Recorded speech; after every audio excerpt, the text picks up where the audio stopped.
सदाशिवसमारम्भां शङ्कराचार्यमध्यमाम् अस्मदाचार्यपर्यन्तां वन्दे गुरुपरम्पराम्। ॐ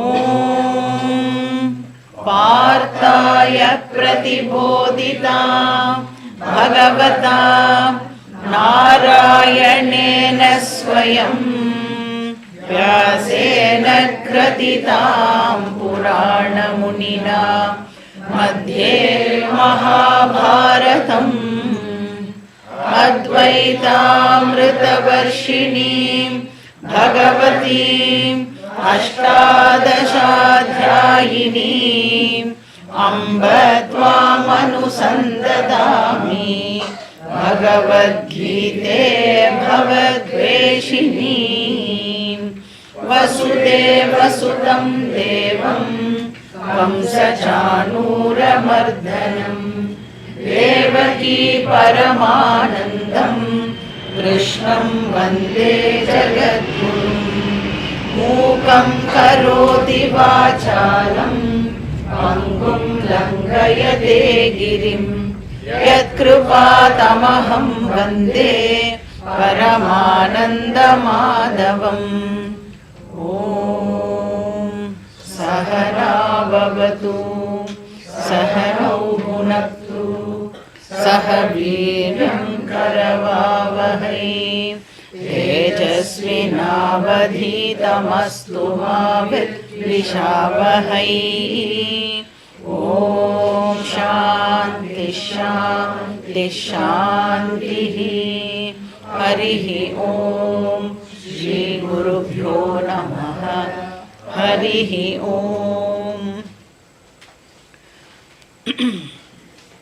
ஸோ லாஸ்ட் கிளாஸில் நாம் 4th சாப்டர் எதனால் வந்தது அப்படின்னு பார்த்தோம். 2வது அத்தியாயத்தில் எல்லாருக்கும் கேட்குறதா? ஸோ 2nd சாப்டரில் நாம் கர்மயோகம் அண்ட் ஞான யோகம் இது ரெண்டுத்தோடைய ஜிஸ்ட்டு பார்த்தோம். அப்புறம் 3வது அத்தியாயத்தில் இந்த கர்மயோகத்துடைய எக்ஸ்பிளனேஷனை பார்த்தோம். இப்போ 4வது அத்தியாயம் அண்ட் 5வது அத்தியாயத்தில் கிருஷ்ணர் என்ன சொல்ல போகிறார்? ஞான யோகத்தை இலாபரேட் பண்ணி சொல்ல போகிறார். ஸோ இந்த 4th சாப்டர் ஞான யோக பிரதான அத்தியாயம். ஆனால் அந்த ஞான யோகம் ஆரம்பிக்கிறதுக்கு முன்னாடி பகவான் இங்கே ஒரு ஸ்லைட் டைவர்ஷன் பண்ணுறார் அப்படின்னு பார்த்தோம். ஸோ இந்த இடத்துல நம்மளுக்கு ஃபஸ்ட்டு 8 ஸ்லோகாஸ் டைவர்ஷன் டாபிக் அப்படின்னு சொல்லலாம். அதில் முதல் 3 ஸ்லோகம் ஞான யோகத்துடைய க்ளோரி, எவ்வளவு ஒரு உயர்ந்த விஷயத்தை நாம் இப்போ படிச்சுட்டு இருக்கோம் அப்படிங்கிறத அடிக்கடி நமக்கு ஞாபகப்படுத்தினாதான் நம்மளோட பெருமை நமக்கே தெரியும். யாருமே நம்மளை க்ளோரிஃபை பண்ண போகிறதில்ல. ஆனால் நாம் ஏன்னா உலகத்துக்கு தெரியவே தெரியாது நம்ம பண்ணுற இந்த விஷயம் இல்லையா? அதனால் அடிக்கடி கிருஷ்ணர் என்ன பண்ணுவார்? இந்த ஞானத்தினுடைய க்ளோரியை நமக்கு அங்கங்கே எடுத்து சொல்வார். அப்போது அதை நாம் படிக்கிறோமே, அப்போது நாம் எவ்வளோ பாக்கியவானாக இருக்கணும் அப்படிங்கிறத நாம் அந்த இடத்துல கனெக்ட் பண்ணிக்கணும். ஸோ இந்த ஞானம் எப்படிப்பட்ட ஞானம் ஆயுது அப்படின்னா, நான் எதை சூரியனுக்கு சொன்னேனோ அதே விஷயத்தையே உனக்கு இப்போ சொல்லின்னு இருக்கேன் அர்ஜுனா அப்படின்னா, சூரியன் என்ன விஷயத்தை கற்றுண்டானோ அதை நாம் இப்போது கற்றுன்ருக்கோம். எவ்வளோ பெரிய விஷயம் அது இல்லையா?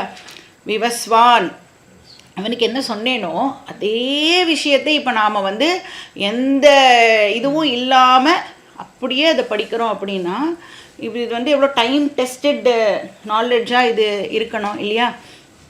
ஸோ அதனால் இந்த ஞானத்துடைய க்ளோரியை சொல்கிறார். ஸோ அதே தான் உனக்கு முன்னாடி நான் வேதம்ங்கிற பேரில் கொடுத்தேன். இப்போது அதே விஷயத்தையே நான் உனக்கு கீதா அப்படிங்கிற பேரில் கொடுக்குறேன் அப்படின்னு சொல்கிறார். இமம் விவஸ்வதே யோகா புரோக்தவான் அகம். புரோக்தவான் அப்படின்னா சொன்னவன் ஆனேன் அப்படின்னு அர்த்தம். முன்னாடி பாஸ்ட் டென்ஸ் புரோக்தவான் அப்படின்னா நான் முன்னாடி இதை சூரியனுக்கு சொன்னேன். அந்த இடத்துலையும் ஒரு அகம் போடுறார், நான் சொன்னேன் அப்படின்னு சொல்கிறார். அப்புறம் இப்போ இங்கே என்ன சொல்கிறார்? சயேவாயம் மயா தேத்ய மயா. இப்போ நான் தான் உனக்கு அதே விஷயத்தை இங்கே சொல்லின்னு இருக்கேன். அதுவும் நான், இதுவும் நான் அப்படின்னு சொல்கிறேன். அப்போ நேச்சுரலாக வந்து இப்போ அர்ஜுனனுக்கு டவுட் வருமா வராதா? எப்படி வந்து அன்றைக்கும் நீங்கள் தான் சூரியனுக்கே நீங்கள் தான் சொல்லி கொடுத்தேன்னு சொல்கிறேன், அப்புறம் இப்போ எனக்கும் நீங்கள் தான் வந்து இதை சொல்லி கொடுக்குறேன்னு சொல்கிறேன், எப்படி வந்து இதை ஒத்துக்க முடியும்? இப்போ நான் வந்து உங்களுக்கு நான் இப்போ சொல்லி கொடுத்துட்டுருக்கேன்ல, உங்களுடைய கொள்ளு தாத்தாக்கும் நான் தான் சொல்லி கொடுத்தேன் அப்படின்னு சொன்னால் ஒத்துப்பேடா? என்னை எப்படி பார்ப்பேன்? நீங்கள் இனிமேல் கிளாஸுக்கே வரமாட்டேன்ல அந்த மாதிரி. ஆனால் அர்ஜுனன் வந்து டைரெக்டாக கேட்கல. எனக்கு வந்து இந்த ஸ்டேட்மெண்ட்டை எப்படி நான் அண்டர்ஸ்டாண்ட் பண்ணிக்கணும்? விவஸ்வானுக்கும் நீங்கள் தான் அதை சொன்னேன்னு சொல்கிறேன், அப்புறம் எனக்கும் அதே விஷயத்தை தான் இப்போ சொல்லிக் கொடுக்குறேன்னு சொல்கிறேன். எப்படி நான் வந்து இந்த கான்ட்ரடிக்ஷனை நான் எப்படி ரிசால்வ் பண்ணுறது? ஏன்னா பகவான் மேலே அவனுக்கு என்ன இருந்தது? ஸ்ரத்தா இருந்தது, பக்தி இருந்தது. டீச்சர் இல்லையா? டீச்சரை போய் அப்படியே எப்படி சொன்னேன், அன்றைக்கி அப்படி சொன்னேன், இன்றைக்கி இப்படி சொல்கிறேன் அப்படிலாம் கேட்கக்கூடாது. அவ்வளோ மரியாதையாக பயபக்தியோட டீச்சர் சொல்கிறது நிஜமாக தப்பாக இருந்தால் கூட அதை பாயிண்ட் அவுட் பண்ணுற விதம் இருக்கு இல்லையா, அது வந்து ரொம்ப ரொம்ப பயபக்தியோடு நாம் வந்து டீச்சரை வந்து அணுகணும். அதனால் அவன் வந்து இங்கே என்ன கேட்குறான்? அபரம் அபரம் பவதோ ஜன்ம அப்படின்னு கேட்குறான். பவதோ பவதா ஜன்ம, உங்களுடைய ஜன்மமானது அப்புறம் வெரி ரீசெண்ட்டு. நான் பிறக்கிறதுக்கு ப்ராபப்ளி கொஞ்ச நாளைக்கு முன்னாடி நீங்கள் வந்து பிறந்திருக்கலாம். பரம் ஜன்ம விவஸ்வதா, விவஸ்வானுடைய ஜன்மம் வந்து பரம், இவ்வளோ வருஷங்களுக்கு முன்னாடி நடந்ததாச்சே. இதை நான் எப்படி அண்டர்ஸ்டாண்ட் பண்ணிக்கிறதுன்னு கேட்குறான். கதம் ஏதத் விஜானியாம், நான் எப்படி இதை வந்து ப்ராப்பராக அண்டர்ஸ்டாண்ட் பண்ணிக்கிறது? துவம் ஆதவ் புரோக்தவான் இது, ஆதவ்னா ஃபஸ்ட்டு விவஸ்வானுக்கு நீங்கள் புரோக்தவான் சொன்னேன்னு சொல்கிறேளே, அதை நான் எப்படி கதம் ஏதத் விஜானியாம், நான் இதை எப்படி அண்டர்ஸ்டாண்ட் பண்ணிக்கிறது அப்படின்னு ரொம்ப ரொம்ப பயபக்தியாக வந்து பகவான்கிட்ட இப்போ அவன் கேட்குறான். அதுக்கு பகவான் வந்து 5வது ஸ்லோகத்திலிருந்து 8வது ஸ்லோகம் வரைக்கும் பார்த்தேன்னா இந்த அவதாரம் அப்படிங்கிற டாப்பிக்கை பகவான் இப்போது இன்ட்ரடியூஸ் பண்ணுறேன். நம்ம ஸ்லோகம் படிச்சுட்டு என்னன்னு பார்க்கலாம். Page number 74-75. श्रीभगवानुवाच बहूनि मे व्यतीतानि जन्मानि तव चार्जुन तान्यहं वेद सर्वाणि न त्वं वेद परन्तप. ஸோ அர்ஜுனனுக்கு ஆன்சர் பண்ணுறது மூலமாக பகவான் இப்போ அவருடைய அவதாரம் அப்படிங்கிற விஷயத்தை இங்கே இன்ட்ரடியூஸ் பண்ணுறார். இப்போ அவதாரம் அப்படின்னு சொன்னால் பகவானுடைய இன்கார்னேஷன் அப்படின்னு சொல்கிறோம். பகவான் பூமியில் தோன்றுகிறார், அதை வந்து நாம் அவதாரம் அப்படின்னு சொல்கிறோம். இப்போ நாமளும் கூட தான் இந்த பூமியில் பிறந்திருக்கோம்.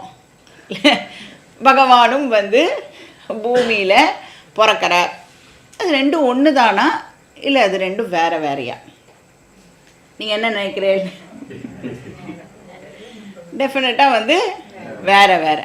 நாம் பிறந்தோன்னா ஜென்ம, பகவான் இந்த பூமியில் தோன்றுகிறார்னா அதை நாம் அவதாரம் அப்படின்னு சொல்கிறோம். நம்மளை கூட திட்டுவா அவதாரம்னு, ஆனால் இது வந்து பகவான் பூமியில் அவதரிக்கிறார் அப்படின்னு சொல்கிறோம் இல்லையா?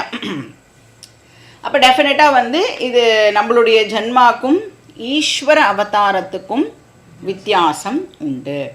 ஸோ எப்படியெல்லாம் வந்து வித்தியாசப்படுறது அப்படின்னு ஃபஸ்ட்டு நாம் வந்து அதை பார்க்கலாம். ஸோ 3 விஷயத்தை எடுத்துட்டு எப்படி டிஃபர் ஆகிறது அப்படின்னு பார்க்கலாம். ஃபஸ்ட்டு வந்து காரணம், காஸ்.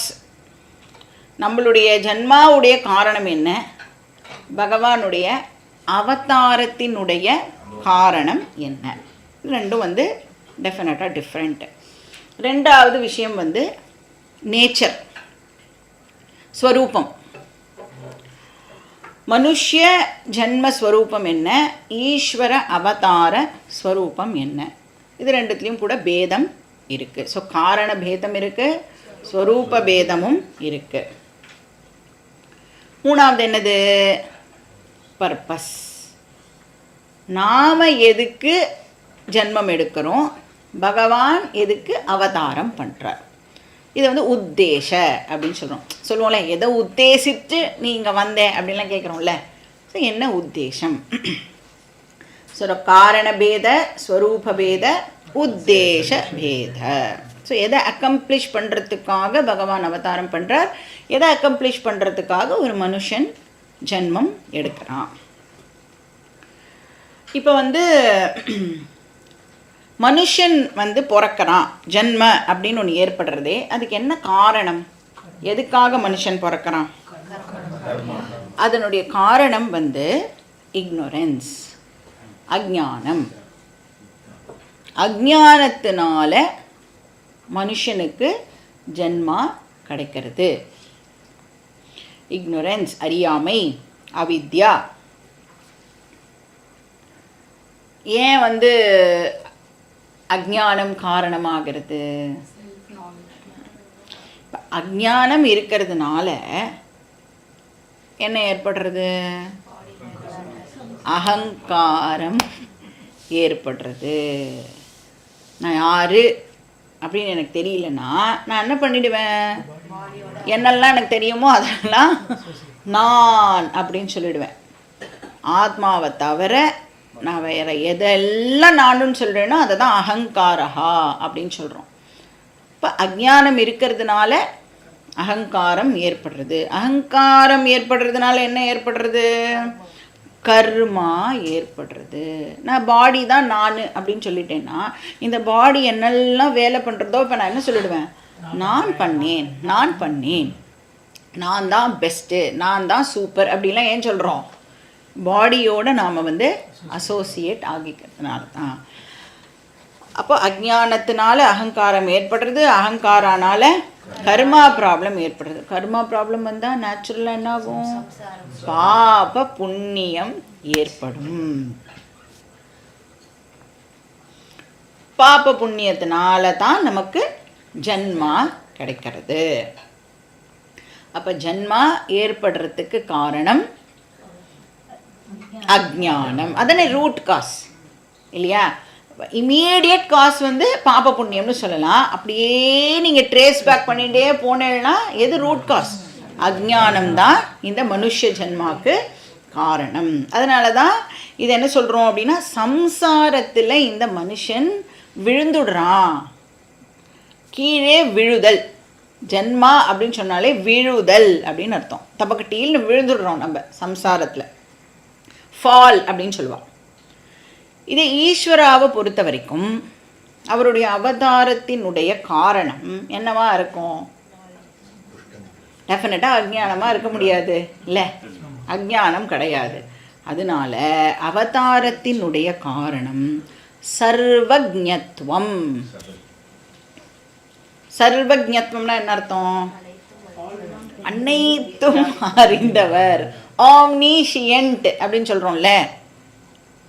நமக்கு ஆம்னிஷியன்ட் ஸ்பெல்லிங்கே தெரியாது, ஆனால் பகவான் வந்து லிட்ரலி ஆம்னிஷியன்ட்னா எல்லாம் தெரிந்தவர், அனைத்தும் தெரிந்தவர்.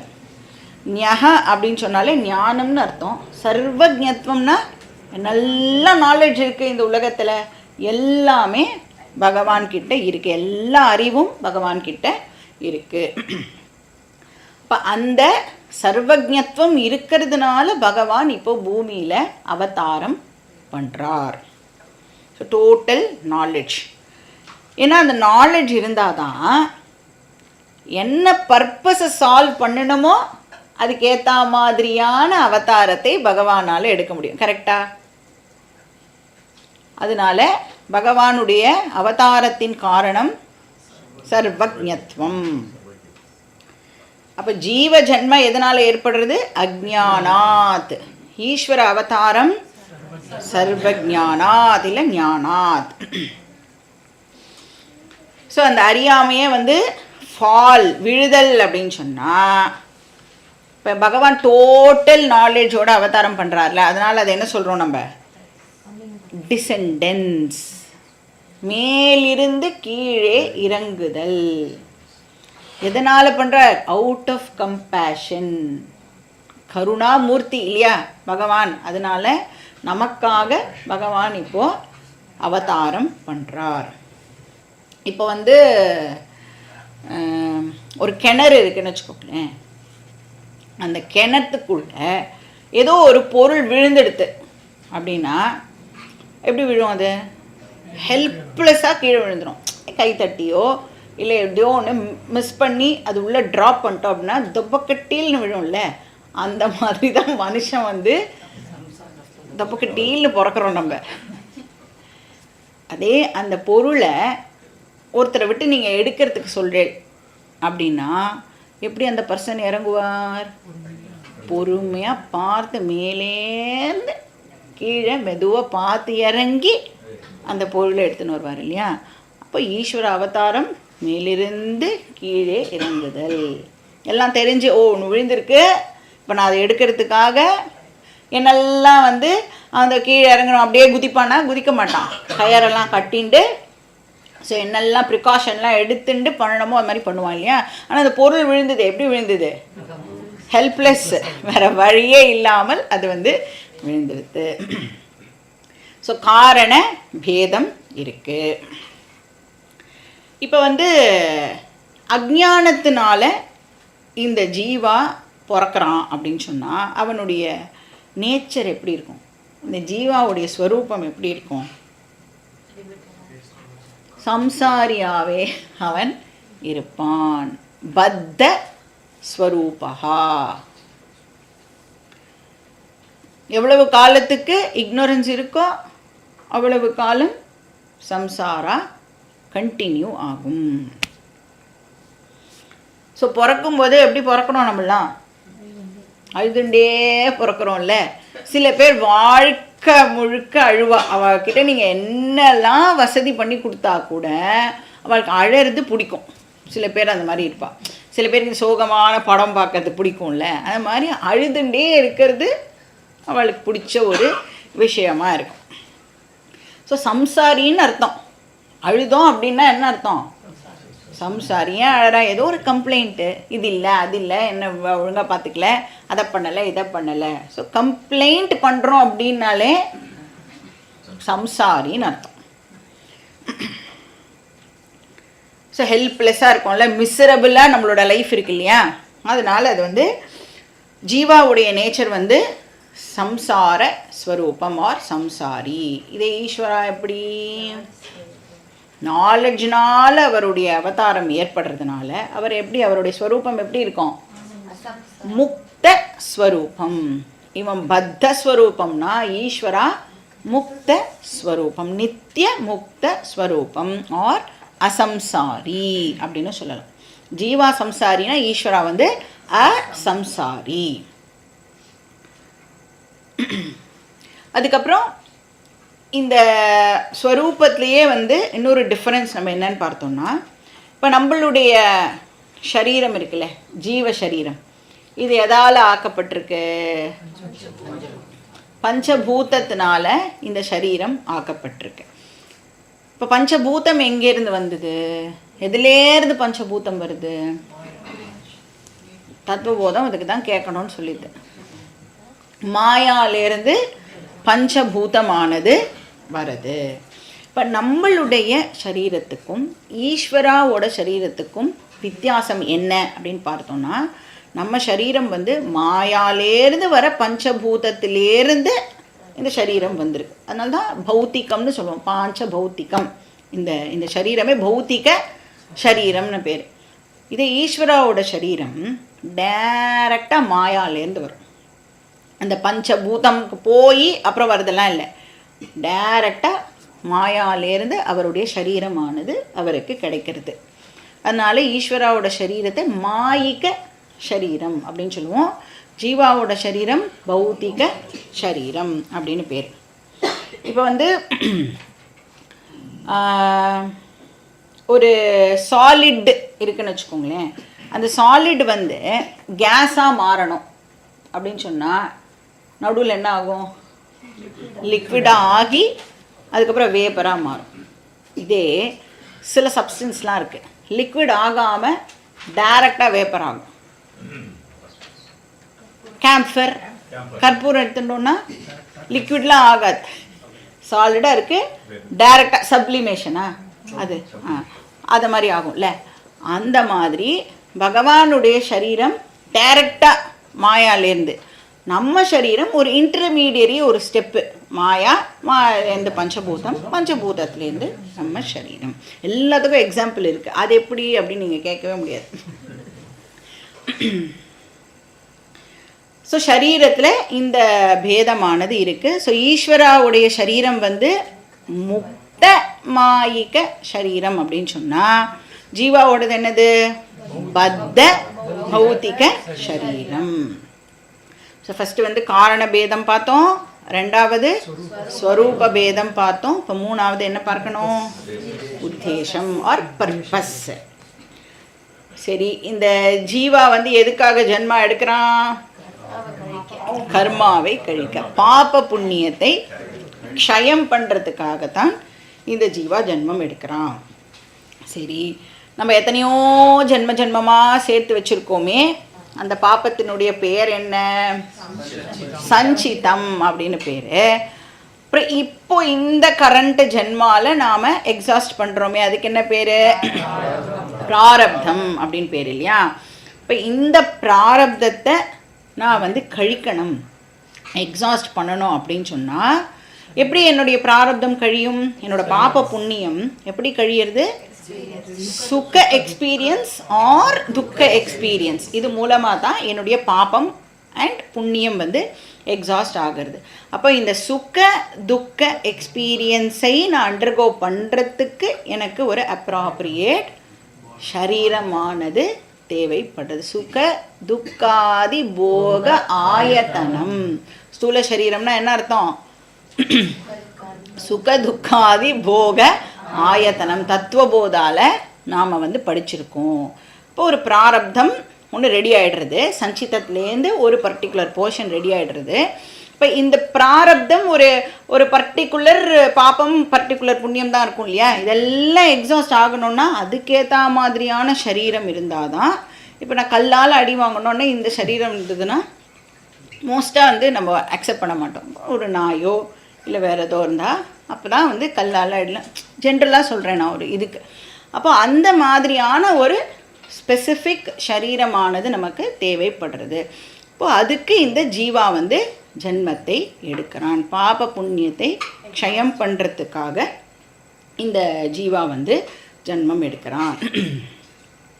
அதுக்கேற்ற மாதிரியான ஒரு டிசைன் கிடைக்கிறது. இப்போ ஈஸ்வராவுடைய அவதார பர்பஸ் என்ன? இப்போ நமக்கு தெரியும், ஈஸ்வர அவதாரம் வந்து அஜ்ஞானி கிடையாது, சம்சாரியும் கிடையாது. அவர் வந்து அசம்சாரி அப்படின்னு பார்த்தோம். அவர் வந்து அசம்சாரியாக இருக்கிறதுனால அவருக்கு அகங்கார ப்ராப்ளம் இருக்குமா? அவர் அஜ்ஞானி இல்லைல்ல. அஜ்ஞானியாக இல்லைன்னாலே அகங்கார ப்ராப்ளம். நிரஹங்காரஸ்ய சர்வஜ்ஞஸ்ய ஈஸ்வரஸ்ய அப்படின்னு வந்து தத்துவபோதால நாம் பார்த்தோம். ஈஸ்வராவுக்கு வந்து அகங்காரம் இல்லை. இப்போ அகங்காரா இல்லை அப்படின்னா பாப புண்ணிய ப்ராப்ளம் இருக்குமா ஈஸ்வராவுக்கு? அப்போ பாப புண்ணியத்தை எக்ஸாஸ்ட் பண்ணுறதுக்காக ஈஸ்வரா அவதாரம் பண்ண வேண்டிய அவசியம் இல்லை. ஈஸ்வராவனால தான் பாப புண்ணிய அதீதகா அப்படின்னு சொல்லுவோம். ஒரு பாபமும் கிடையாது, புண்ணியமும் கிடையாது. அப்போ எதுக்கு பிறக்கிறார்? எதுக்கு அவதாரம் பண்ணுறார்? பரித்ராணாய சாதுனாம் விநாசாய ச துஷ்கிருதாம் தர்ம சம்ஸ்தாபனார்த்தாய சம்பவாமி யுகே யுகே. இந்த ஸ்லோகம் எல்லாருக்கும் மனப்பாடமாக தெரிஞ்சிருக்கணும். எத்தனை வாட்டி நீங்கள் டிவியில் கேட்டிருப்பேன் இதை. அப்போ ஈஸ்வர அவதாரத்துடைய பர்பஸ் என்னத்துக்கு? தர்மத்தை ரட்சிக்கிறதுக்காகவும் அதர்மத்தை அழிக்கிறதுக்காகவும் மட்டுமே.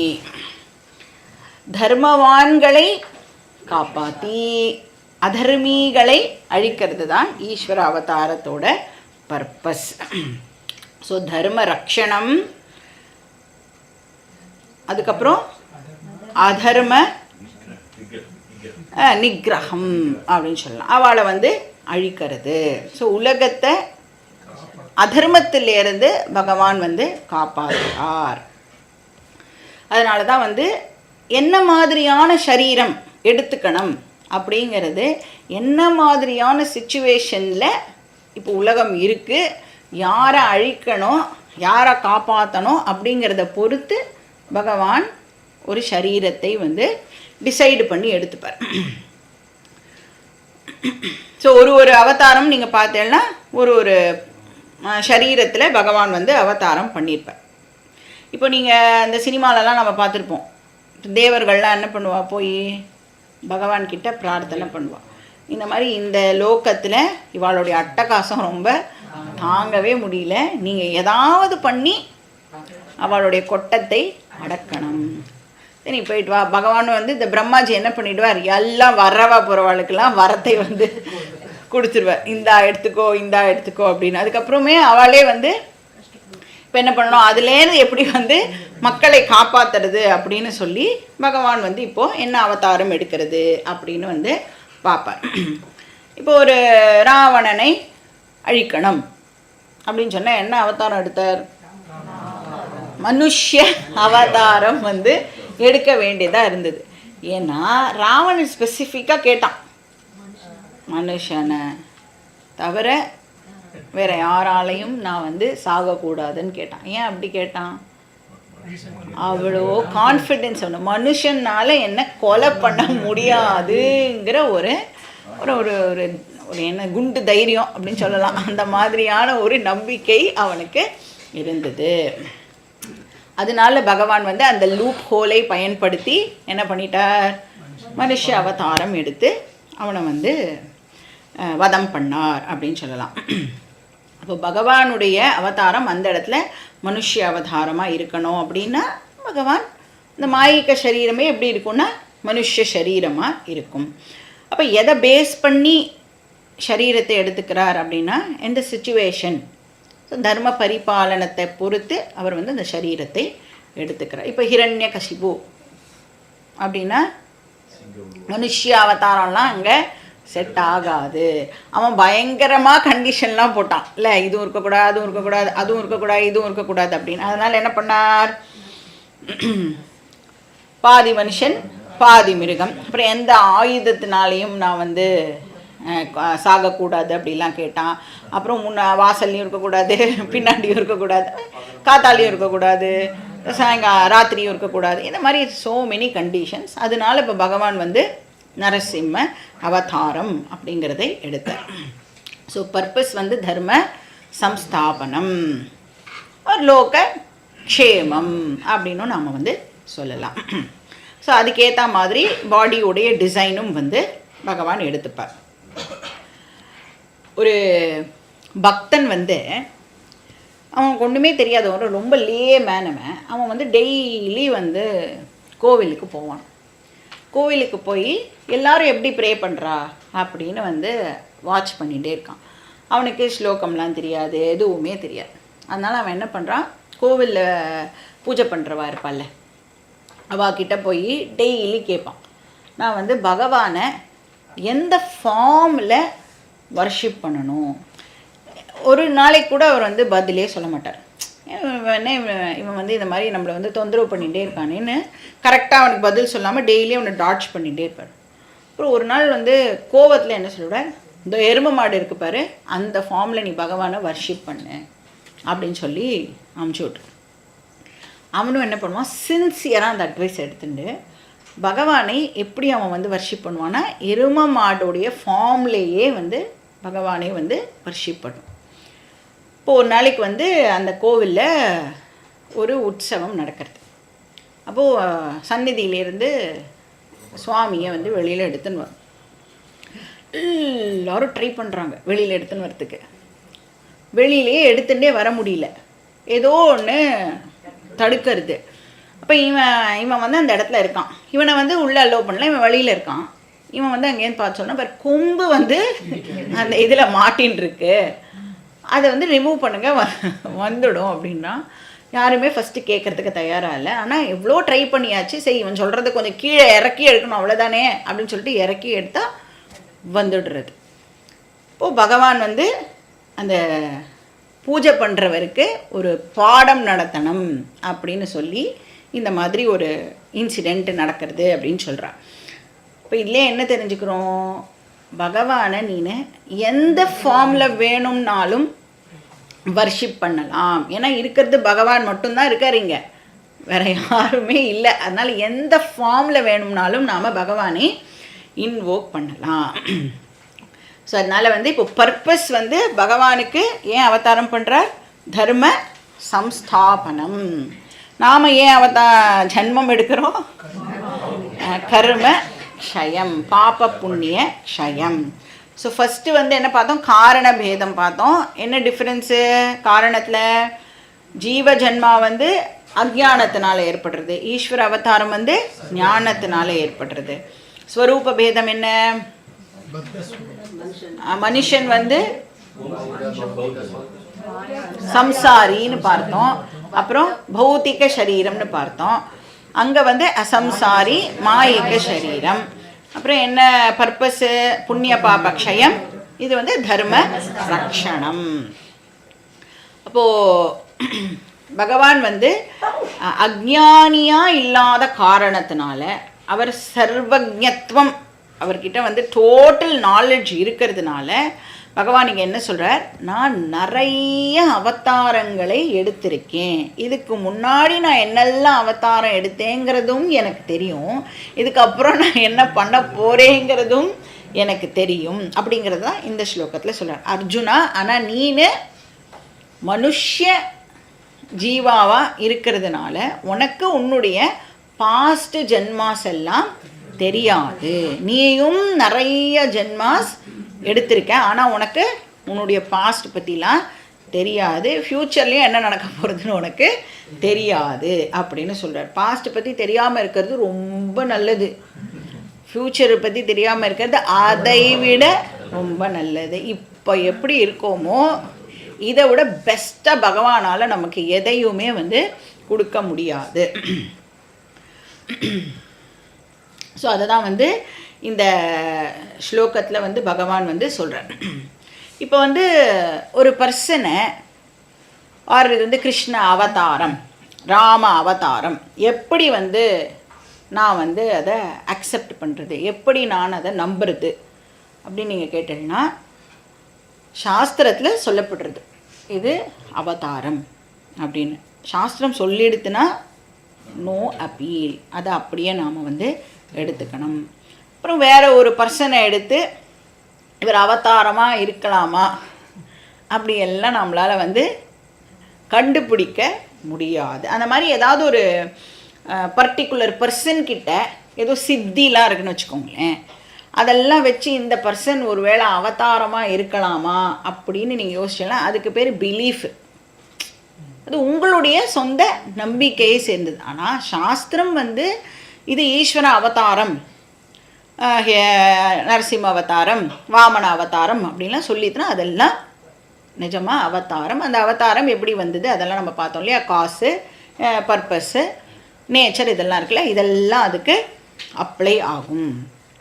இப்போ நம்ம வந்து சப்போஸ் ஏதாவது எக்ஸ்ட்ரா ஆர்டினரி பவர்ஸ்லாம் இருக்கிற பர்சன்லாம் இருக்கால்ல, நம்மளால் முடியாது, அவகிட்ட வந்து அந்த மாதிரி ஏதாவது ஒரு சித்தி இருக்குது அப்படின்னு சொன்னால் அவளை வந்து அவதாரம்னு நீங்கள் கன்சிடர் பண்ணேன்னு வச்சுக்கோங்களேன்.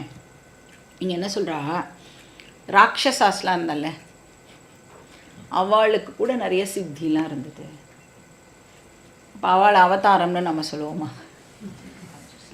இப்போ அவதாரம்னா பகவானுடைய தோற்றம் எதுவோ அதைத்தான் நாம் வந்து அவதாரம் அப்படின்னு வந்து ஒத்துக்கிறது.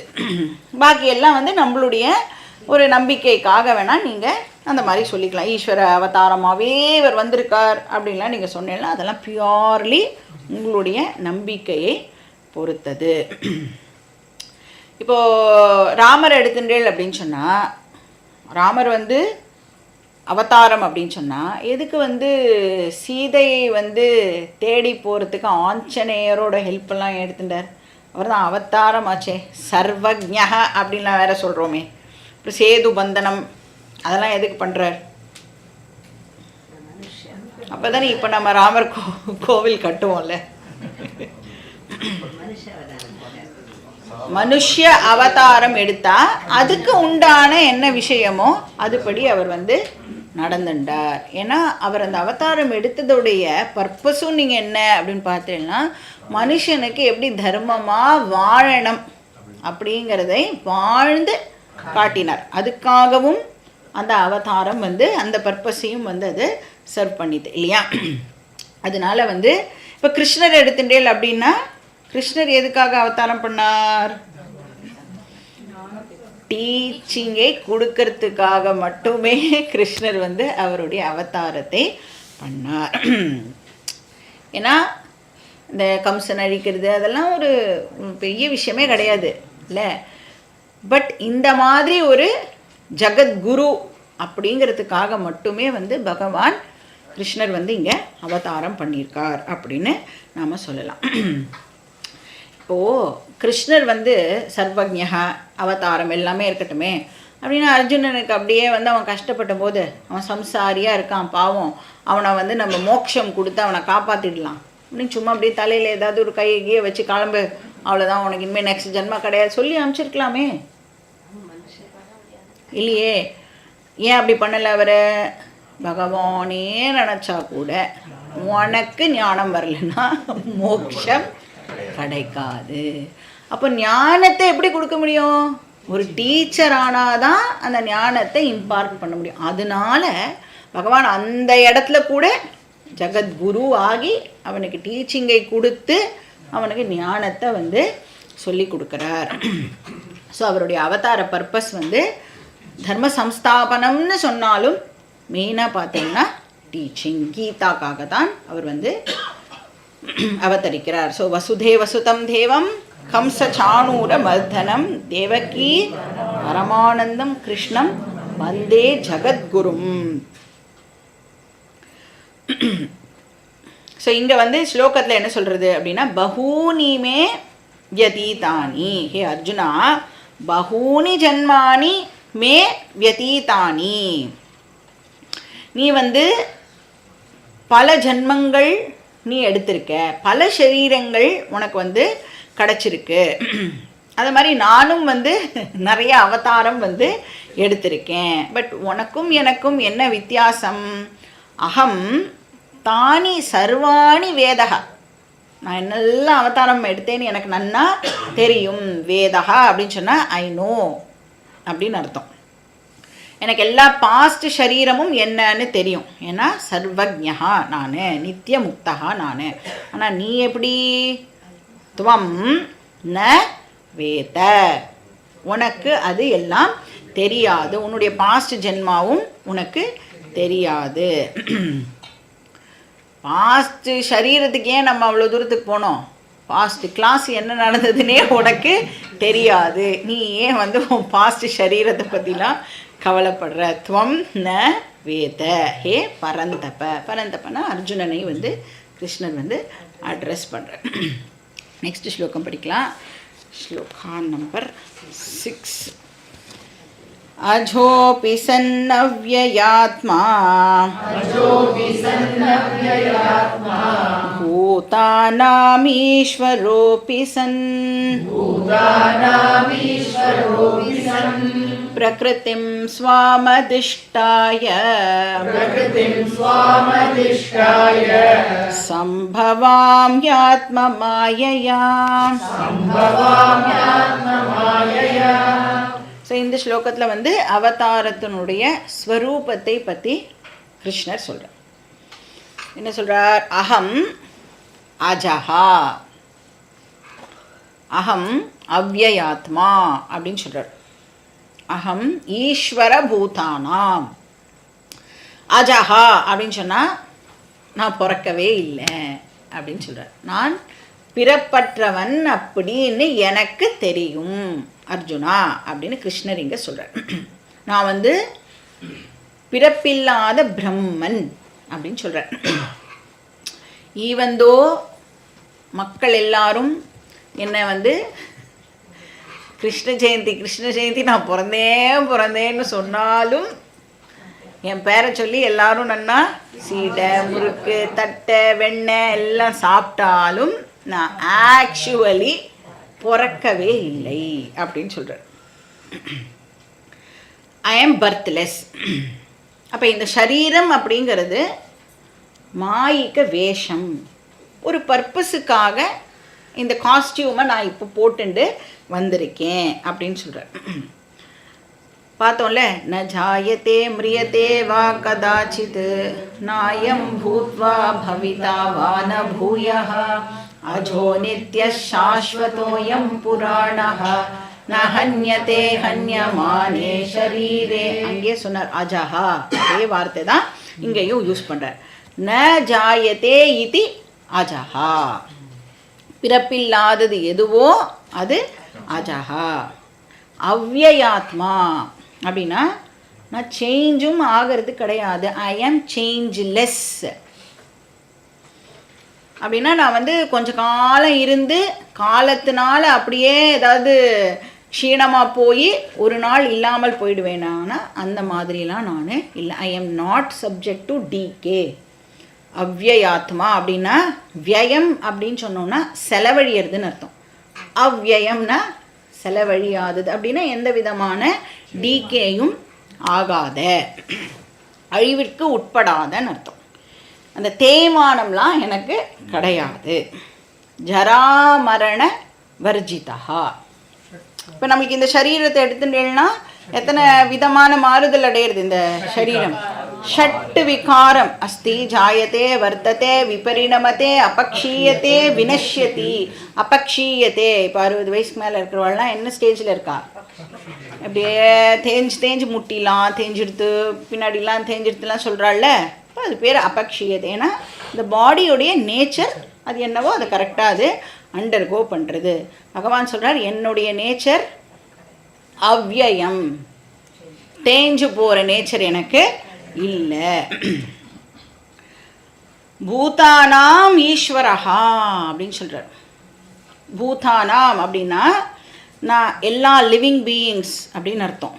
ஈஸ்வரஹா அப்படின்னா கண்ட்ரோலர், மாஸ்டர் அப்படின்னு அர்த்தம். இப்போ நான் தான் controller of all living beings. நான் மாஸ்டர் அப்படின்னு சொல்கிறார். I am not a slave, I am the master. இப்போ நாம் இந்த உலகத்துக்கு ஹெல்ப்லெஸ்ஸாக வந்த மாதிரி பகவான் ஹெல்ப்லெஸ்ஸாக வரலை. எல்லா அறிவோடு பகவான் இந்த உலகத்தில் அவதாரம் பண்ணுறார். எப்படி அவதாரம் பண்ணுறார்? பிரகிருதிம் ஸ்வாம் அதிஷ்டாய. அப்போது என்ன பண்ணுறார், என்ன சொல்கிறார், இந்த மாயாவை என்னுடைய கண்ட்ரோலில் வச்சுண்டு என்ன சரீரம் வேணுமோ அதை எடுத்துண்டு நான் அவதரிக்கிறேன். இப்போ மாயா என்னுடைய கண்ட்ரோலில் இருக்குன்னு சொல்கிறார். அதிஷ்டாயனா நான் அதை ப்ரிசைடு பண்ணுறேன். இப்போ நாம் என்ன பண்ணுறோம்? நம்மளோட கதை என்னது? நாம் அதுக்கு அடிமையாக இருக்கும், ஸ்லேவாக இருக்கும். பிரகிருதிக்கு நாம் ஸ்லேவாக இருக்கும். சின்மயானந்த சுவாமிஜி ஒரு பியூட்டிஃபுல்லாக ஒரு எக்ஸாம்பிள் கொடுப்பார் இதுக்கு. ஒரு அப்பாவும் பையனும் ரோடில் நடந்து போயிட்டே இருக்கான். அப்போது ஒரு திருடனை போலீஸ் பாதுகாப்பாக அழிச்சுட்டு போகிறான். ஒரு திருடன் 2 போலீஸ். இப்போ இந்த பையன் கேட்குறான் அப்பா கிட்ட, ஏன்பா எதுக்கு போலீஸ் போகிறா, இப்படி இவன் பக்கத்தில் ஏன் போலீஸ் நடந்து போகிறா அப்படின்னா, அப்பா சொல்கிறான், அவன் பெரிய திருடன்டா, அதனால் அவன் தப்பிச்சு ஓடிடக்கூடாது அப்படிங்கிறதுக்காக போலீஸ் பாதுகாப்பாக அவனை கூட்டிகிட்டு போகிறான். ஓ அப்படியா அப்படின்னு கேட்டுட்டான். இன்னொரு நாள் ரோட்டில் போகிறோம். போனால் ஒரு ஆள், எக்கச்சக்க போலீஸ், நிறைய போலீஸு. அப்போது அவன் அப்பா பார்த்து பையன் கேட்குறான், அப்பா அன்றைக்கி ஒரு திருடன்னா 2 போலீஸு, அவனை நீ பெரிய திருடன்னு சொன்னியே, இப்போ ஒரு ஆள் இருக்கான், அவனை சுற்றி நிறைய போலீஸ், இவன் ரொம்ப பெரிய திருடனாக இருப்பானோ அப்படின்னு கேட்குறான். என்ன டிஃப்ரென்ஸு? ஃபஸ்ட்டு போனவன் அவன் போலீஸோடைய கண்ட்ரோலில் இருக்கான். இந்த 2வது கேஸில் என்னது? போலீஸ் அவளுடைய அந்த பர்சனுடைய கண்ட்ரோலில் இருக்கு. அந்த மாதிரி பகவான் தன்னுடைய கண்ட்ரோலில் என்டையர் வேர்ல்டை வச்சுட்டுருக்கார். நாம் இந்த பாடி மைண்டு சென்ஸு காம்ப்ளெக்ஸோட அசோசியேட் ஆகின்னு இருக்கவங்க நம்ம பக்கத்தில் 2 போலீஸ்காரங்க எப்பயுமே நம்மளை ட்ரபிள் பண்ணுறதுக்கு ஸ்லேவாக தான் இருப்போம். இன்னும் விலங்கெல்லாம் போடலை. ஆக்சுவலி இதை விலங்கு காராகிரகம் அப்படின்னு சொல்லும் சாஸ்திரம். சம்சாரத்தில் இருக்கிறத ஜெயிலில் இருக்கேன்னு தான் சொல்லும். காராகிரகம்னா ஜெயிலுன்னு அர்த்தம். நீ பாடி, நான் மைண்டு, நான் இது அது அப்பா அம்மா எல்லாம் சொல்லிகிட்டே இருந்தேன்னா நீ சம்சார ஜெயிலையே ஜென்மமாக இருக்க வேண்டியது தான். எப்போ நான் பாடி மைண்ட் சென்ஸ் காம்ப்ளெக்ஸ்லாம் கிடையாது. ஆனால் அகம் பூர்ணஹா அஸ்மி, அகம் ஆத்மா அஸ்மி அப்படின்னு நீ எப்போ தெரிஞ்சுக்கிறியோ அப்போது சுற்றி வரவாள்லாம் உன்னுடைய கண்ட்ரோலில் இருப்பா. ஸோ பகவான் நீங்கள் சொல்கிறார், நான் மாயிக்க சரீரம் எடுத்திருக்கேன், பஞ்சபூதங்களே என்னுடைய கண்ட்ரோலில் தான் இப்போ இருக்குது. ஸோ இந்த அவதாரம் அப்படிங்கிறது ரெகுலர் ப்ராசஸ் இல்லை அப்படிங்கிறதையும் நாம் இதுலேருந்து தெரிஞ்சுக்கணும். இப்போ நரசிம்ம அவதாரம் எங்கேயாவது கர்ப்பவாசம்லாம் இருந்துதா நரசிம்ம அவதாரத்துக்கு? ஸோ ரெகுலர் ப்ராசஸ் அண்டர்கோ பண்ணி ஒரு அவதாரம் வரணுங்கிற அவசியம் இல்லை. அப்படியே மாயாலேருந்து டைரெக்டாக சரீரம் வர முடியும். இப்போ நரசிம்ம அவதாரம் தூண்லேருந்து பிறக்கிறது இல்லை. அதனால் இது ரெகுலர் ப்ராசஸ் படி என்னுடைய அவதாரம் இருக்கணும்னு அவசியம் இல்லை அப்படின்னு இங்கே சொல்கிறேன். சரி, நான் எப்போ அவதாரம் எடுக்கிறேன்? அடுத்த ஸ்லோகம், ஸ்லோகா நம்பர் 7. यदा यदा हि धर्मस्य ग्लानिर्भवति भारत अभ्युत्थानमधर्मस्य तदात्मानं सृजाम्यहम्. ஸோ இங்கே என்ன பர்பஸுக்காக அவதாரம் ஏற்படுறது அப்படிங்கிறத இந்த ஸ்லோகத்தில் சொல்கிறார். முன்னாடி ஸ்வரூபம் பேசப்பட்டது, இங்கே பர்பஸ். யதா யதாஹி தர்மஸ்ய கிளானிஹி, எப்போ எல்லாம் தர்மத்துக்கு ஒரு க்ஷீணம் ஏற்படுறதோ, தர்மம் எப்பெல்லாம் அஃபெக்ட் ஆகிறதோ, கிளானிஹின்னா அஃபெக்டட், தர்மம் எப்போ குறையிறதோ, எப்பெல்லாம் மனுஷாளுக்கு நற்பண்புகள் எல்லாம் குறையிறதோ, கரப்ஷன் எப்போ இன்க்ரீஸ் ஆகிறதோ, தர்மஸ்ய கிளானிர் பவதி அதர்மஸ்ய அபியுத்தானாம். அப்போ அதர்மம் எப்பெல்லாம் தலை தூக்கிறதோ, தீய குணங்கள் எப்போ செழிக்கிறதோ, ததாத்மானம் சிருஜாமி, அப்போ நான் அவதாரம் பண்ணுறேன், நான் என்ன உருவாக்கி கொள்கிறேன் அப்படின்னு சொல்கிறார். ஸோ எப்படி வரணும் அப்படிங்கிறதையும் நான் சூஸ் பண்ணுறேன். இப்போ என்ன விஷயத்துக்கு ஏற்ற மாதிரி நான் என்னுடைய சரீரத்தை அமைச்சுக்கிறேன் அப்படின்னு சொல்கிறார். இப்போ நம்மளுடைய உடம்பையே எடுத்துட்டோன்னு வச்சுக்கோங்களேன். நம்ம உடம்புல ஏதாவது ஒரு டிசீஸ் வருது அப்படின்னா ஃபஸ்ட்டு நம்ம உடம்பே அந்த டிசீஸை சரி பண்ணிக்கிறதுக்கு ட்ரை பண்ணும். ஒன்றும் இல்லை, ஒரு கண்ணில் தூசி விழுந்தாலும் என்ன பண்ணுறது, கண் அதை வெளியில் அமுச்சு விட்டுறது. அந்த மாதிரி அந்த இம்யூன் சிஸ்டம் ட்ரை பண்ணும். இப்போ பகவான் சொல்கிறார், அந்த மாதிரி இந்த காஸ்மிக் ஹார்மனி எப்போ வந்து குலைக்கப்படுறதோ சிதைக்கப்படுறதோ அப்போ ஆட்டோமேட்டிக்காக நான் வந்து அந்த இடத்துல அவதாரம் பண்ணுவேன். இப்போ நம்மளுக்கு வந்து ஏதோ ஒரு விண்டு பைப்பில் வந்து ஏதாவது உள்ளே போயிடுது அப்படின்னா என்ன பண்ணுறோம்? தும்முறதோ இருமலோ அதோ பண்ணி அது வெளியில் வருதுல. அப்போ பாரு தும்பின்னு இருந்தால் எப்படி இருக்கும்? அதனால் எப்போ பாரு பகவான் வந்து அவதாரம் பண்ண மாட்டார். எப்போ தேவைப்படுறதோ அந்த சோஷியல் ஹார்மனி, எப்போ காஸ்மிக் ஹார்மனி எப்போ வந்து குறையிறதோ அப்போ நேச்சுரலாக நான் வந்து அவதாரம் பண்ணுவேன். யாரும் வந்து கேட்கணுங்கிற அவசியமே இல்லை, நேச்சுரலாகவே அது வந்து நடக்கும் அப்படின்னு சொல்கிறார். அப்போ இப்போ அவதாரம் பண்ணுவாரா பகவான்? அது நம்ம தான் சொல்லணும்.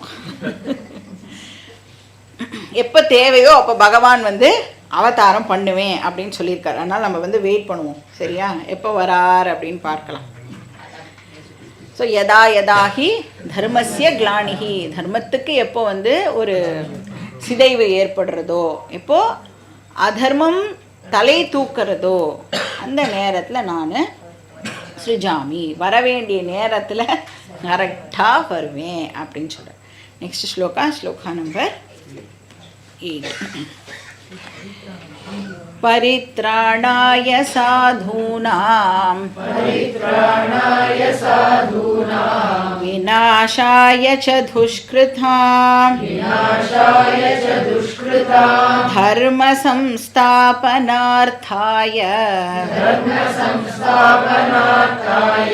संभवामि युगे युगे.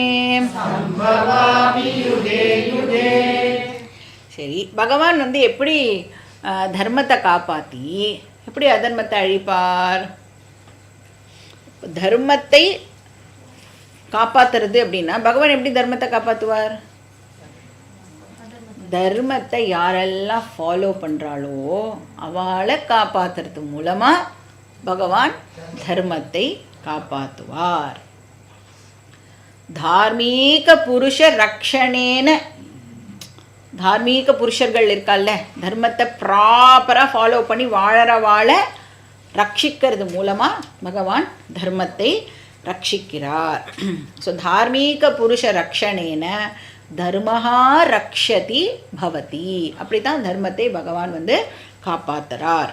இப்போ வந்து சயின்ஸை ப்ரொமோட் பண்ணணும் அப்படின்னு சொன்னால் என்ன பண்ணினா சயின்ஸை வந்து ப்ரொமோட் பண்ண முடியும்? சயின்ஸ் புக்கெல்லாம் பிரிண்ட் பண்ணி கொடுக்கறது மூலமாக சயின்ஸை ப்ரொமோட் பண்ண முடியாது. சயின்டிஸ்ட்டை ப்ரொமோட் பண்ணுறது மூலமாக தான் சயின்ஸை வந்து ப்ரொமோட் பண்ண முடியும் இல்லையா? அந்த மாதிரி இப்போ தர்மத்தை நான் வந்து பாதுகாக்கணும், நன்னா எல்லா இடத்துக்கும் தர்மத்தை கொண்டு போய் சேர்க்கணும் அப்படின்னா வெறும் இந்த பகவத்கீதா புக்கெல்லாம் கொடுத்தா போகாது. யார் வந்து அந்த விஷயத்தை எல்லாம் படி ஃபாலோ பண்ணுறாளோ, யார் வந்து கீதாவெல்லாம் சொல்லி கொடுக்குறாளோ அவளையெல்லாம் நாம் வந்து காப்பாற்றணும். இந்த வேத பாடசாலையெல்லாம் இருக்குல்ல, அவளுக்கெல்லாம் நாம் போய் நிறையா பண்ணணும். ஏன்னா வேதத்தை அவள் தான் இப்போ ப்ராப்பகேட் பண்ணின்னு இருக்கா. அவள்லாம் இல்லைன்னா வேதம் இப்போது தழைக்கவே தழைக்காது இல்லையா? அதனால் அந்த மாதிரி இடத்துக்கெல்லாம் நம்மளால் என்னெல்லாம் கான்ட்ரிபியூட் பண்ண முடியுமோ அப்படி கான்ட்ரிபியூட் பண்ணுறது மூலமாக தான் நாம் தர்மத்தை காப்பாற்றுறோம். வைதிகாஸ்லாம் இருக்கால்ல, அவளை எல்லாம் நாம் வந்து அவளுக்கு என்ன வேணுமோ பார்த்து பார்த்து பண்ண வேண்டியது நம்மளுடைய டியூட்டி. நாம் என்ன நினைக்கிறோம், நம்மளை விட அவகிட்ட நிறைய இருக்குது, அதனால் நாம் அவளுக்கு எதுவும் பண்ண வேண்டாம்னு நினைக்கிறோம். அது ரொம்ப தப்பு. அது அவள் ப்ராப்ளம். அவகிட்ட நிறையா இருக்கோ கம்மியாக இருக்கோ அது அவளுடைய ப்ராப்ளம். நம்மளுடைய வேலை என்ன? வைதிகால நாம் எப்படி நடத்தணுமோ அப்படி நடத்தணும். எங்கள் தாத்தா வந்து அந்த ஒரு வாத்தியார் வந்தாருன்னா 10 ரூபா கொடுப்பார் அப்படின்னு இன்றைக்கும் 10 ரூபா அவளுக்கு கொடுக்கக்கூடாது. அவளுக்கும் அதே செலவு தான் இல்லை, நமக்கு என்ன விலைவாசியோ அதே விலைவாசி தான் அவளுக்கும். அதனால் இந்த வைதிகாசை நாம் எவ்வளோ ஏன் அவள் வந்து டிமாண்டு பண்ணுறான்னா நாம் பண்ணுறதுக்கு மிஸ் பண்ணினனால தான் இப்போ அவள் கேட்குற மாதிரி நம்ம வச்சுட்டோமே அவளை இல்லையா? அவள் ஆக்சுவலாக கேட்கவே கூடாது தான், கரெக்டு தான். ஆனால் அவளே கேட்குறான்னா எங்கேயோ ஒரு இடத்துல வந்து தப்பு நடக்கிறதுனால தானே அந்த சைட்லேருந்து இப்போ டிமாண்ட் வர ஆரம்பிச்சிடுது.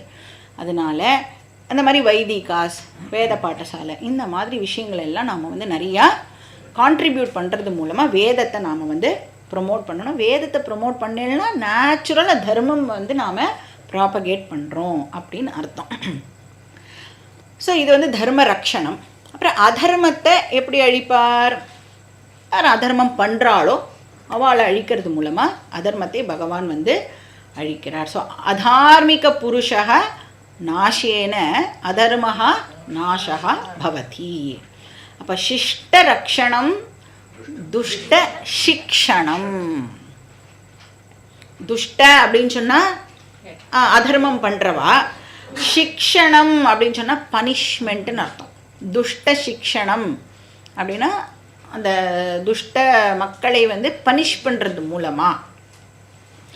சிஷ்ட ரக்ஷணம், சிஷ்டானா தர்மமாக வாழ்க்கையை நடத்துகிறவா, ரக்ஷணம்னா அவளை வந்து காப்பாற்றுறது. பார்த்தோம்ல நம்ம இந்த தியான ஸ்லோகத்தில் பீஷ்ம துரோண தட்டா ஜயத்ரத ஜலா காந்தார நீலோத்பலா சல்யக்ராஹவதி கிருபேன வஹனி கர்ணேன வேலாகுலா அஸ்வத்தாம விகர்ண கோரமகரா துர்யோதனாவர்த்தினி சோதீர்ணா கலு பாண்டவைரணநதி கைவர்த்தக கேசவஹ. முன்னாடி சொன்ன அத்தனை பேரும் அதர்மம். அப்போ என்ன பண்ணுறார் பகவான்? கைவர்த்தக கேசவஹா, அவளை அழிக்கிறது மூலமாக பகவான் வந்து தர்மத்தை நிலைநாட்டுறார், காப்பாற்றுறார். சரி, இந்த துஷ்ட சிக்ஷணம் இருக்கே, டைரக்டாக போய் அப்படியே எல்லாரையும் வந்து பகவான் வந்து அப்படியே ஒரு AK-47 எடுத்து டக்க டக்க டக்க டக்கன்னு சுடுறாரானா இல்லை, எல்லாத்துக்கும் சான்ஸ் கொடுக்குறார். சாம தான பேத தண்டம், லாஸ்டில் தான் தண்டம், பனிஷ்மெண்ட்டுங்கிறது லாஸ்ட்டு தான். முதல்ல 3 ப்ராசஸ் இருக்குது, 3த்தையும் ட்ரை பண்ணி பார்க்கணும். பேசி பார்க்கணும், ஏதாவது கொடுத்து பார்க்கணும், டிஃப்ரென்ஸை க்ரியேட் பண்ணி ஏதாவது புத்தியில் ஏறறதான்னு பார்க்கணும். அது எதுக்குமே ஒத்துக்கலை அப்படின்னா தான் பனிஷ்மெண்ட். பகவான் போனாரா இல்லையா? தூது போனாரா இல்லையா? துரியோதனன் டைரக்டாக அழிக்கலையே. என்னெல்லாம் கேட்டார்? 5 ஊராவது கொடு, 5 கிராமமாவது கொடு, 5 வீடாவது கொடு. அவன் என்ன சொல்லிட்டான்? ஊசி முனை அளவு கூட உனக்கு கொடுக்க மாட்டேன். அப்போ அவனை வந்து கொஞ்சின்னு இருக்க முடியுமா? அப்போ என்ன பண்ணணும்? அதனால அவனை வந்து வார் அப்படின்னு சொல்லி அதில் வந்து அவளை அழிச்சா. அப்போ துஷ்கிருதம் நாசாய தர்ம சம்ஸ்தாபனார்த்தாய. இப்போ இந்த சத்ரியாஸ் இருக்கால்ல, அவள் வந்து அவள் தான் ஆக்சுவலி தர்மத்தை காப்பாற்றணும். யாரோட வேலை தர்மத்தை காப்பாற்றுறது அப்படின்னா சத்திரியர்களுடைய வேலை. இப்போ நாம் எப்படி ரோட்டில் போயிட்டே இருக்கோம்னு வச்சுக்கோங்களேன், ஏதாவது ஒருத்தன் வந்து எதாவது தப்பு பண்ணால் நம்ம போய் அவனுக்கு பனிஷ்மெண்ட் கொடுக்க முடியாது. அவனை எடுத்துன்னு போய் நீங்கள் போலீஸ் ஸ்டேஷனில் ஹேண்ட் ஓவர் பண்ணும். போலீஸுக்கு தான் அவனை பனிஷ் பண்ணுறதுக்கான இது இருக்குது, அதிகாரம் இருக்குது. அந்த மாதிரி இப்போ சத்ரியா அப்படின்னு சொன்னோன்னா அவள் தர்மத்தை வந்து பாதுகாக்கணும். இப்போ வந்து பாக்கி குரூப்லாம் இருக்குல்ல, பிராமணா வைஷ்யா சூத்ரா, இவாளுக்கெல்லாம் ஏதாவது ஒரு பிரச்சனைன்னு வந்துடுதுன்னா யாரை வந்து முன்னாடி நிற்கணும்னா சத்திரியன் வந்து முன்னாடி நிற்கணும். இப்போ பாக்கி 3 பேரை என்ன பண்ணணும்? அவளுடைய தர்மத்தை அவள் ஃபாலோ பண்ணணும். யாருமே அவளுடைய தர்மத்தை இப்போ ப்ராப்பராக ஃபாலோ பண்ணதுனால வர்ண சங்கிரகம் இப்போ நடந்துடுது. அதனால தான் தடி எடுத்தவனெல்லாம் கண்டல்காரனாக ஆயிட்டான். இப்போ பிராமணா அப்படின்னு சொன்னால் அவளோட வேலை என்ன? பட்டணம் பாட்டணம், வேதம் படிக்கணும், வேதத்தை சொல்லி கொடுக்கணும், இதுதான் அவளோட வேலை. சத்ரியானா பாதுகாக்கணும், இது மட்டும்தான் அவளுடைய வேலை. ஆனால் யாரும் வந்து அந்தந்த வேலையை இப்போ நாம் பண்ணுறது இல்லை. அதனால இங்கே கிருஷ்ணர் வந்து 2 ரோலையும் இப்போ ப்ளே பண்ணுறார். பிராமணா ரோலையும் ப்ளே பண்ணுறார், சத்ரியா ரோலையும் ப்ளே பண்ணுறார், தர்மத்தை காப்பாற்றுறதுக்காக. ஸோ சத்ரியா ரோல் அவரே வந்து ஒரு வாரியர் தான் இல்லையா, அதனால அதர்மிகளை அழிக்கிறார். அப்புறம் பிராமணா ரோல் என்ன ப்ளே பண்ணுறார்? அர்ஜுனனுக்கு இப்போ டீச்சராக இருந்து சொல்லி கொடுக்கறது மூலமாகவும் பகவான் வந்து தர்மத்தை காப்பாற்றுறார். ஸோ நாமளும் வந்து தர்மத்தை காப்பாற்றணுன்னா நமக்கு நிறைய வழிகள் இருக்குது. யார் ஆல்ரெடி இதெல்லாம் பண்ணிட்டு இருக்காளோ அவளுக்கு நீங்கள் எல்லாம் பண்ணினேல் அப்படின்னாலே நீங்கள் வந்து தர்மத்தை காப்பாற்றுறவாளாக வந்து ஆயிடுவேன். அப்போ இப்படி வந்து பகவான் தர்மத்தை காப்பாற்றி அதர்மிகளை வந்து அழிக்கிறார். எப்போ வருவாரா? யுகே யுகே, ஒவ்வொரு யுகத்திலையும் நான் அவதாரம் பண்ணுவேன். ஏதாவது ரூல் இருக்கா இதுக்கு? இந்த யுகத்தில் தான் வருவேன், அந்த யுகத்தில் தான் வருவேன்னா நோ ரூல். தேவைப்பட்டால் அந்த இடத்துல நான் வந்து நிற்பேன், அவதாரம் பண்ணுவேன். வென்எவர் ரிக்வயர்ட் அப்படின்னு இங்கே வந்து கிருஷ்ணர் சொல்கிறார். நெக்ஸ்ட் ஸ்லோகம் நாம் வந்து நெக்ஸ்ட் கிளாஸ்லேயே பார்க்கலாம். ஓம் பூர்ணமதః பூர்ணமிதம் பூர்ணாத் பூர்ணமுதச்யதே பூர்ணஸ்ய பூர்ணமாதாய பூர்ணமேவாவசிஷ்யதே. ஓம் சாந்தி சாந்தி சாந்தி. ஹரி ஓம். ஸ்ரீ குருப்யோ நமः. ஹரி ஓம்.